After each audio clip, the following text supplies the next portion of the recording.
On l'appelait la fille de la malchance, celle qui portait le malheur comme une ombre collée à ses pas. Le jour où le prince devait venir choisir son épouse, on lui avait dit qu'elle n'avait rien à faire au palais. On l'avait envoyée chercher de l'eau à la rivière, pendant que les autres jeunes filles se paraient et dansaient pour séduire l'héritière royale. Mais le destin, lui, préparait déjà un autre chemin. Avant même que le chant du coq ne perce l'aube, Liané était déjà debout. Ses pieds nus glissaient sur la terre battue d'Yacour. Dans une main, elle tenait un seau cabossé. Dans l'autre, un balai si usé qu'on en voyait presque les fibres se détacher. Ses yeux lourds trahissaient la fatigue. Son estomac vide grondait. Ses genoux tremblaient. Mais elle ne s'arrêtait jamais. Elle savait ce qui l'attendait si Dame Solva se réveillait et découvrait la moindre feuille morte sur la véranda. Des cris, des insultes, peut-être même une gifle, sinon deux. Le ciel était encore sombre, le vent froid caressait ses bras maigres. Penchée, Liané frottait le sol de la véranda avec de l'eau claire, murmurant comme une prière que cette journée passe vite et qu'elle passe en paix. Mais la paix ne franchissait jamais le seuil de cette maison. À peine avait-elle rincé le chiffon qu'une voix sèche résonna depuis l'intérieur, l'appelant d'un ton méprisant. « Fille inutile, qui donc ira laver les toilettes? Qui fera chauffer l'eau? Tu attends que tes ancêtres viennent t'aider ?» Liané sursauta, saisit son seau et se précipita dans l'arrière-cour. Avant que le soleil ne montre le moindre rayon, elle avait déjà puisé de l'eau à la rivière, balayé la cour, lavé la vaisselle, cueilli quelques feuilles odorantes dans le jardin et préparé du bois pour la cuisine. Tout cela sans une bouchée dans la bouche. Pourtant, il n'en avait pas toujours été ainsi. Il fut un temps où il y avait de l'amour dans cette maison. Sa mère, Naïra, avait été la perle du village. Voix douce, rire clair, mains pleines de tendresse. Chaque recoin de la demeure portait autrefois le parfum de sa soupe et la chaleur de son étreinte. Mais Naïra avait été arrachée à la vie trop tôt, laissant derrière elle un vide que rien ne combla jamais. À la mort de sa mère, le cœur de son père, Ardan, se brisa. Autrefois fier et rieur, il devint une ombre de lui-même. Des heures entières, il restait assis sous le grand manguier, le regard perdu, mâchant distraitement un bout de bois comme pour retenir un souvenir. Il ne l'appelait plus son trésor, ne la prenait plus dans ses bras, ne dansait plus avec elle dans le salon. Les villageois commencèrent à murmurer. « Cet enfant a toujours l'air abandonné. Où est son père? Il faudrait qu'il se remarie, car un homme seul ne peut élever une fille. » Petite pause dans le récit. Depuis quel pays regardez-vous cette vidéo? Dites-le nous en commentaire. Et si vous souhaitez me motiver à raconter plus d'histoires captivantes, aimez la vidéo et abonnez-vous. Allez, on reprend l'histoire. Un jour, la famille se réunit sous le manguier et conseilla à Ardan de prendre une épouse avant qu'il ne soit trop tard. C'est ainsi que Dame Solva entra dans leur vie. Au début, elle fut d'une douceur excessive, offrant à Liané des robes neuves, lui peignant les cheveux, l'appelant « ma fille ». Liané crut que le malheur venait de prendre fin, mais le masque tomba brutalement lorsque Solva mit au monde sa propre fille, une petite à la peau claire nommée Melna. Les sourires s'éteignirent, les surnoms affectueux disparurent, laissant place aux critiques et aux coups. Liané n'était plus qu'une domestique dans sa propre maison. Elle travaillait du matin au soir, allait seule à la rivière, ramassait du bois dans la forêt et parfois travaillait dans les champs des autres pour gagner les bonnes grâces de sa belle-mère. Mais rien n'y faisait. Solva gardait pour Melna toutes les attentions, tous les privilèges, toutes les promesses. Depuis des années, le nom de Liané traînait dans les rumeurs de Mavora. On disait qu'elle portait la malchance, et chaque fois qu'un garçon s'intéressait à elle, Dame Solva trouvait les mots pour le faire fuir. Tous les regards, toutes les attentions allaient à sa propre fille, Melna. Un après-midi brûlant, alors que Liané revenait de la rivière, son bidon d'eau sur la tête, un roulement profond de tambour et le son clair des trompettes résonnèrent dans tout le village. Les habitants quittèrent leur maison pour rejoindre la place centrale. Le chef des gardes royaux, imposant dans sa tunique rouge et or, prit la parole d'une voix puissante. Par ordre du roi de Tervalia, le prince Calvan est revenu de ses voyages pour choisir une épouse. Dans 7 jours, une grande compétition de danse sera organisée et la gagnante deviendra la future reine. Liané sentit un mince espoir éclore dans son cœur, mais dès qu'elle franchit la porte de la cour, il s'effondra. Dame Solva, un large sourire aux lèvres, tenait Melna par les épaules. « Ma fille, ton heure est arrivée. Demain, tu iras au palais. Tu dois éclipser toutes les autres. » Le lendemain, Solva revint du marché les bras chargés, pailles de soie, perles étincelantes, huile parfumée. La cour devint un salon de beauté improvisé pour préparer Melna. Voyant cela, Liané prit son courage et demanda « Maman Solva, je voudrais participer aussi. » Solva s'arrêta net, un éclat glacial dans les yeux. « Tu es l'aîné, et l'aîné se sacrifie. Ce tour est pour ta sœur. » Liané baissa les yeux et retourna à ses corvées, mais au fond d'elle, elle savait que l'histoire n'était pas encore écrite. Le soleil n'était pas encore au zénith, mais la chaleur étouffait déjà les ruelles de Mavora. Liané avançait seule, son bidon jaune posé en équilibre sur la tête, les pieds couverts de poussière rouge. Ses pas étaient lents, mesurés, comme ceux de quelqu'un qui transporte plus de fardeau dans son cœur que dans ses bras. Elle approchait du virage menant à la rivière lorsqu'elle aperçut une silhouette assise au pied d'un grand fromager. C'était une vieille femme, frêle et voûtée, avec un fagot de bois attaché à ses côtés. Son pagne était poussiéreux, ses mains tremblaient légèrement. Liané posa aussitôt son bidon et s'approcha. « Maman, est-ce que vous allez bien ?» demanda-t-elle d'une voix douce. La vieille leva les yeux et son regard fatigué s'illumina à peine.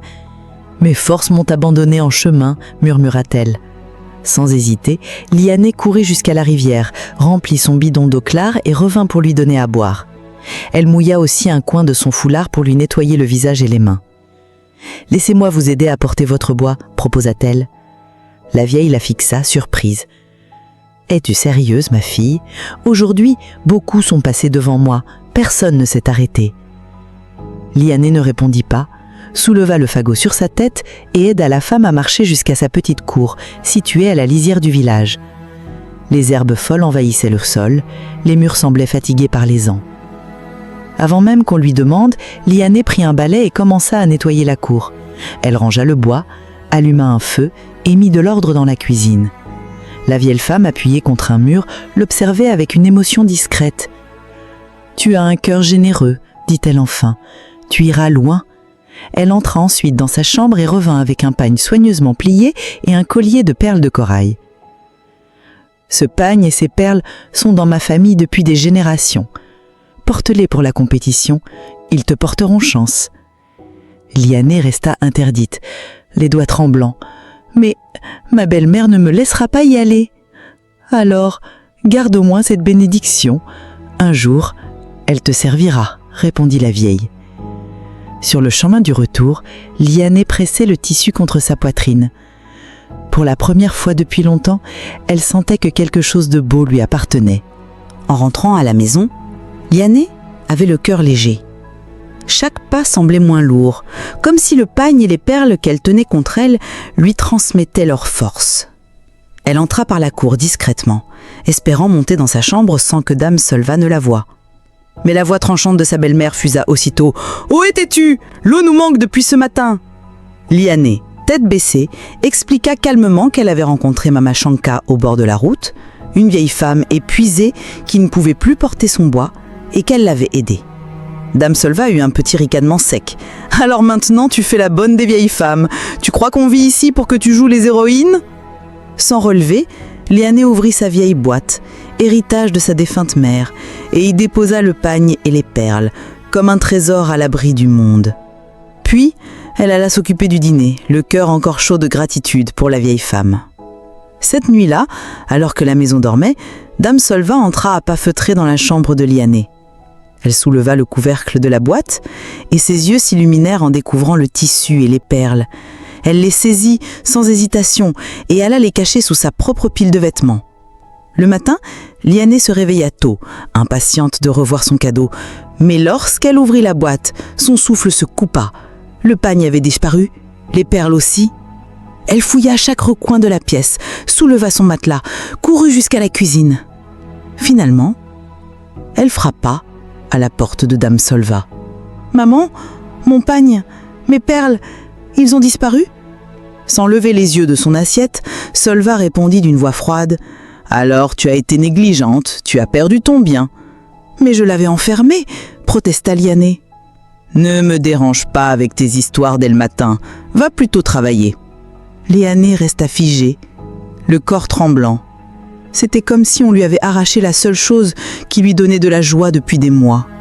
Elle retourna dans sa chambre et s'assit au sol. Ce jour-là, elle ne mangea pas. Et pour la première fois, une pensée sombre s'insinua dans son esprit. Peut-être que les gens avaient raison, peut-être qu'elle portait vraiment la malchance. Il faisait encore nuit lorsque le village commença à s'agiter comme une ruche. Le chant des coqs se mêlait aux cris des mères qui houspillaient leurs filles. C'était le jour tant attendu, la cérémonie de sélection de la future épouse du prince Calven. Dame Solva était déjà debout, attachant soigneusement autour de sa taille un pan doré qui scintillait sous la lueur des lampes à énil. Ses gestes avaient la précision d'un rituel. Aujourd'hui, disait-elle, sa fille entrerait dans l'histoire. Liané, encore ensommeillée sur son tapis, fut tirée de ses pensées par le bruit sec d'un bâton frappant contre une casserole. « Debout, rugit Solva. Ce n'est pas le jour pour traîner comme une vieille chèvre. Nous avons besoin de toi plus que jamais. » Sans un mot, Liané se leva. Son dos lui faisait mal. Ses mains étaient déjà marquées par les corvées de la veille. Mais elle savait qu'objecter ne ferait qu'empirer les choses. Elle se mit donc à l'ouvrage. Chauffer de l'eau pour le bain de Melna, mélanger les huiles parfumées, masser ses jambes, lisser ses cheveux. Melna, assise comme une reine, bâillait de temps à autre, manipulant distraitement un petit miroir de poche. Pendant ce temps, Liané courait d'une tâche à l'autre, le front couvert de sueur, les doigts engourdis. Lorsque tout fut prêt, Dame Solva, resplendissant dans sa robe en dentelle, ajusta le foulard de sa fille et se contempla dans un miroir fissuré. Elle lança un dernier ordre à Liané. « Nettoie la maison avant notre tour, remplis les fûts d'eau, ramasse du bois, lave les assiettes. Et si je trouve une mouche dans ma cour, tu dormiras dehors. » Liané hésita, puis osa demander d'une voix timide. « Puis-je au moins venir regarder la cérémonie ?» Solva se retourna brusquement, les yeux flamboyants. « Regardez quoi ? Pour que tu fasses honte à ton père devant tout le monde, reste ici et fais ton travail. » Sans un mot, Liané baissa la tête. Elle regarda sa belle-mère et Melna rejoindre le flot des villageois en route vers le palais, leur panne étincelant sous le soleil levant. Elle, en revanche, se dirigeait vers la rivière, son bidon sur la tête, seule sur le chemin silencieux. Le chemin menant à la rivière était étrangement silencieux ce matin-là. Les poules s'étaient réfugiées à l'ombre, les enfants ne jouaient pas et même le vent semblait retenir son souffle. Les seules notes dans l'air venaient du craquement régulier de la terre sèche sous les pas de Liané. Elle atteignit enfin la rive, posa son bidon et commença à puiser l'eau claire avec un petit bol, la versant méthodiquement à l'intérieur. Ses gestes étaient lents, comme si chaque mouvement lui coûtait. Le reflet de son visage fatigué se déformait à la surface, mais elle ne le regardait pas. Soudain, des bruits de pas brisèrent le calme. Elle releva la tête et aperçut un homme qui s'approchait. Il n'avait pas l'air d'un villageois. Sa chemise blanche, légèrement froissée, était retroussée aux manches et un pantalon marron lui tombait juste au-dessus des chevilles. Aucun bijou, aucune couronne, pas même un garde derrière lui. Seulement un sourire chaleureux. L'homme se pencha vers l'eau, s'aspergea le visage, puis leva les yeux vers elle. « Bonjour », dit-il simplement. Surprise, Liané répondit d'une voix timide. « Bonjour, monsieur. » Puis, comme s'il avait lu dans ses pensées, il demanda « Puis-je avoir un peu d'eau à boire ?» Elle s'exécuta aussitôt, puisant l'eau la plus claire dans un coin tranquille de la rivière et la lui tendant dans un bol façonné avec une grande feuille. Il but lentement, puis la remercia d'un sourire sincère. « Vous venez de la ville ?» ôla-t-elle demandé. « En quelque sorte, » répondit-il avec un air mystérieux. « Je suis ici pour la cérémonie de sélection de la mariée. » Elle hocha la tête. « Vous devriez vous dépêcher, la danse va commencer. »« Ils peuvent commencer sans moi, » répliqua-t-il. Intriguée, elle fronça les sourcils. « Pourquoi ? » ?»« Parce que j'ai déjà trouvé quelqu'un de plus intéressant qu'une danse. » Ces mots la déconcertèrent, elle tenta de sourire, mais son cœur battait plus vite. L'homme l'observa un instant, puis demanda « Pourquoi n'êtes-vous pas au palais ?» Elle eut un petit rire amer. « On m'a dit que le palais n'est pas pour les filles comme moi, que je suis née pour rester à ma place. »« Et quelle est votre place ?» insista-t-il. À cela, elle ne sut quoi répondre. Un silence s'installa, mais ce n'était pas un silence vide. Il y avait dans l'air quelque chose de doux, presque rassurant. L'homme s'avança, prit son bidon et le posa sur son épaule. Elle protesta gênée, mais il lui lança un sourire malicieux. « Les hommes beaux, comme vous dites, peuvent aussi porter de l'eau. » Ils firent ensemble plusieurs allers-retours, parlant de la ville, des routes éclairées, des marchés immenses, de plats qu'elle n'avait jamais goûtés. Liané se surprit à rire, un vrai rire, le premier depuis longtemps. Quand ils atteignirent la cour de la maison, il attrapa un balai et tenta maladroitement de nettoyer. Elle éclata de rire, lui montra comment plier les genoux. Il rit à son tour comme un enfant pris en faute. « Vous avez faim ?» demanda-t-elle timidement. « Si c'est vous qui cuisinez, je resterai, » répondit-il. Elle prépara un igname roasté avec une sauce parfumée à l'huile de palme. Ils mangèrent ensemble, assis sur une natte, comme deux vieux amis. Mais quand un chien aboya au loin, son sourire s'effaça. « Partez, s'il vous plaît. Si ma belle-mère vous voit ici, ce sera un scandale. » Il se leva, hocha la tête et s'éloigna. Mais avant de disparaître, il se retourna une dernière fois et son regard resta accroché au sien comme une promesse silencieuse. Au palais de Tervalia, l'air vibrait au rythme des tambours et des applaudissements. La grande cour royale, décorée de draperies écarlates et d'or, scintillait sous le soleil de midi. Les jeunes filles venues de tout le royaume, parées de pagnes somptueux et de bijoux étincelants, attendaient leur tour pour danser. Melma, enveloppée dans un riche pagne que Dame Solva avait obtenu par des moyens qu'elle seule connaissait, se tenait au centre, sûre de sa beauté. Ses hanches se balançaient avec précision. Ses gestes calculés faisaient briller chaque perle autour de sa taille. Dame Solva, assise parmi les spectateurs, se penchait vers ses voisines, proclamant que sa fille surpassait toutes les autres. Les mères se lançaient des regards d'évaluation, chacune espérant que son enfant attire l'attention du prince. Mais aucun signe de l'héritier royal. On disait qu'il observait peut-être en secret ou qu'il arriverait au moment décisif pour désigner sa future épouse. Lorsque la dernière danse s'acheva, un garde royal s'avança pour annoncer que le prince rendrait visite à la jeune fille choisie dans les jours à venir et que des présents royaux seraient envoyés à sa famille. Melna, persuadée d'avoir déjà gagné, arborait un sourire triomphant. Dame Solva imaginait déjà le mariage, la gloire, la richesse et le prestige d'être la mère de la reine. Mais dans les appartements privés du palais, loin de la foule, le prince Calven venait d'entrer, les manches encore retroussées et les bottes couvertes de poussière. Le roi l'attendait, le regard sévère. « Où étais-tu, mon fils ? Toute la cour t'a attendu. Comment peux-tu choisir une épouse si tu ne te montres pas ?» Calven, imperturbable, esquissa un sourire. « Père, j'ai déjà choisi. » Le roi fronça les sourcils. « Qui est-elle » ? « Elle s'appelle Liané, » répondit le prince d'une voix posée. « Elle vit à Mavora. Ce matin, elle m'a offert de l'eau, m'a aidé sans savoir qui j'étais. Son cœur est pur, ses mains sont courageuses. Elle rit simplement et même sa fatigue ne peut effacer sa lumière. » Le roi resta silencieux un instant, observant son fils. Puis un lent sourire étira ses lèvres. « Si elle est celle que tu décris, alors nous avons trouvé notre reine. » Il se tourna vers les gardes. « Demain, portez la dot et les présents à sa famille. Dans 3 jours, nous irons célébrer le mariage au village. » Le lendemain, le village de Mavora baignait dans une atmosphère étrange, un mélange de curiosité et de rumeurs. Les habitants, assis sous les arbres ou regroupés devant les étals, chuchotaient à propos de la compétition de danse. Chacun prétendait savoir qui avait séduit le prince, mais aucun nom ne revenait avec certitude. Dans la cour d'Ardane, Dame Solva ne tenait pas en place. Elle allait et venait, le visage rayonnant, répétant à qui voulait l'entendre que Melna avait surpassé toutes les autres. Elle parlait déjà du palais comme si elle y vivait. Soudain, un battement sourd de tambour résonna au loin, suivi du bruit des sabots de chevaux. Les têtes se tournèrent vers la route principale et un murmure parcourut le village. Un convoi royal approchait. Les gardes du palais, vêtus d'écarlate et d'or, ouvraient la marche.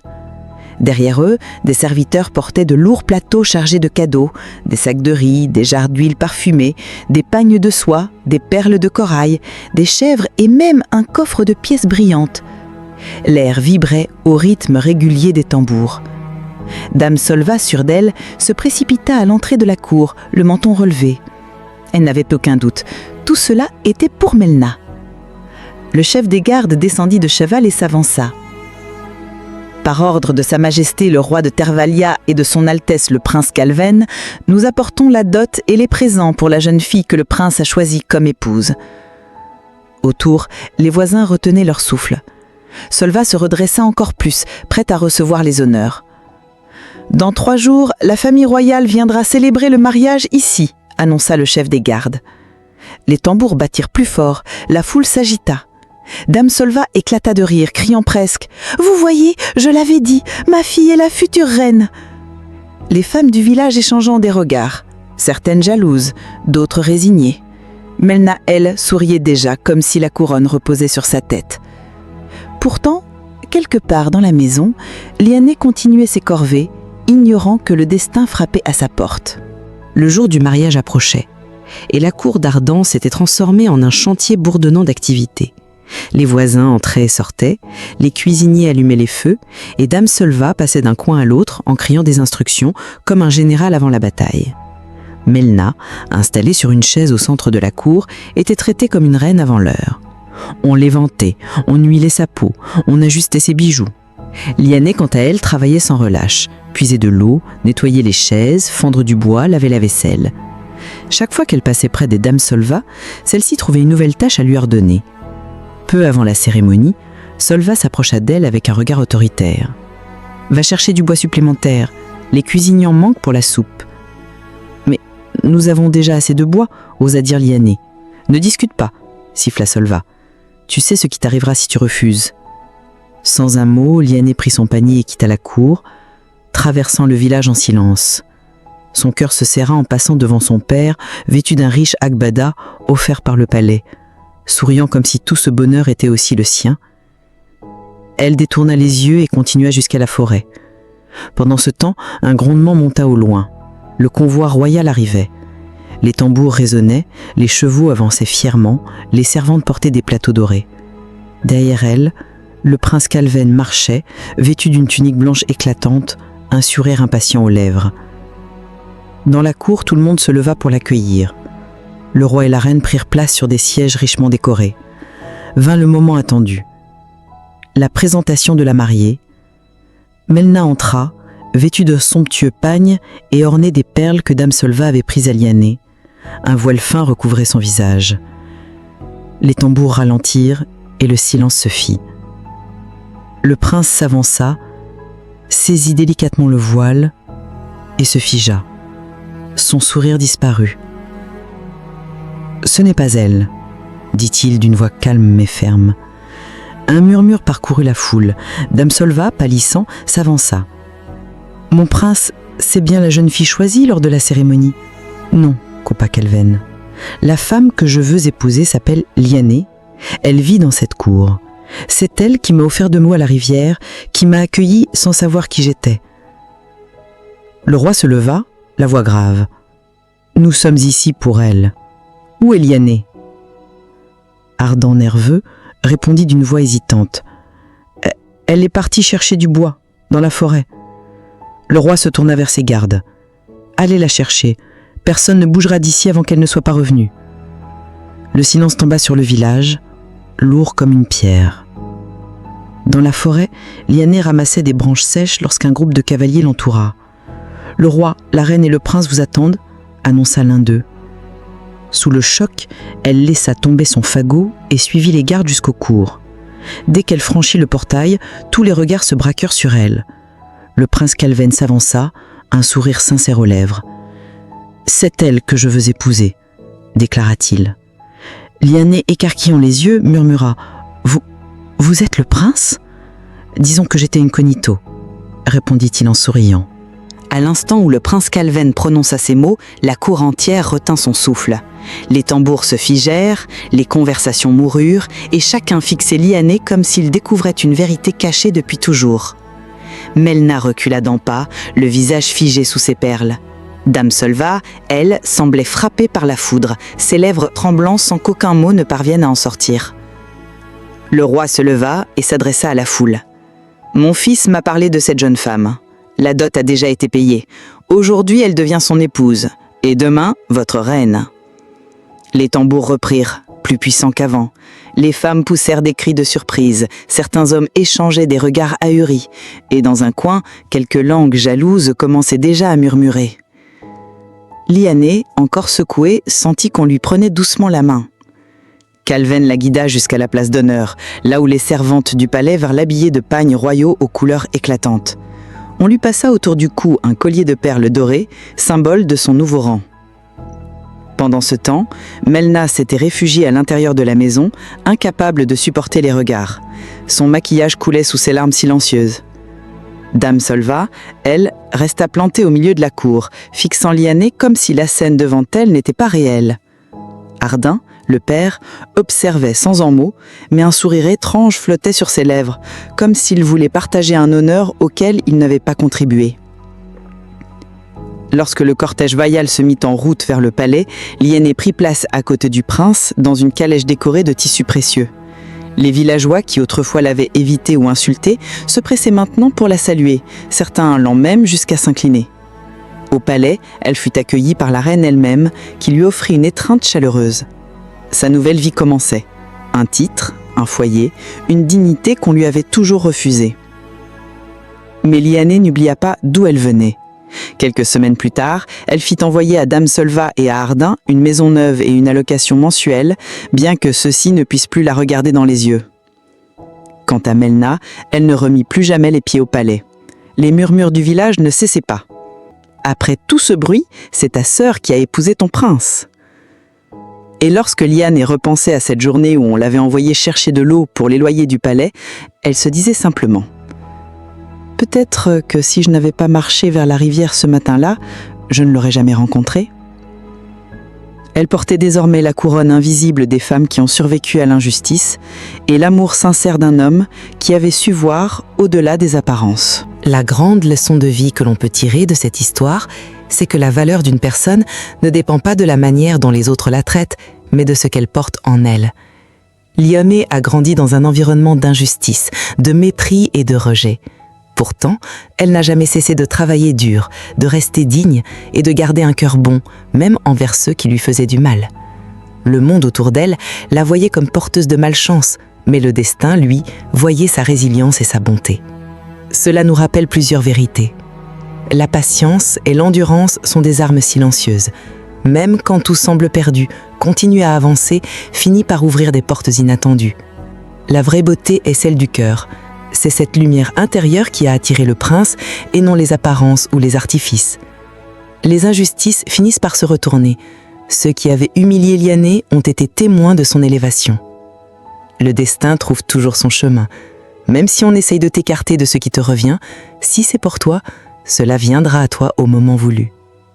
En somme, cette histoire montre qu'il faut rester soi-même, garder sa dignité et sa bonté même dans l'adversité, car un jour ou l'autre, la vie récompense les cœurs sincères.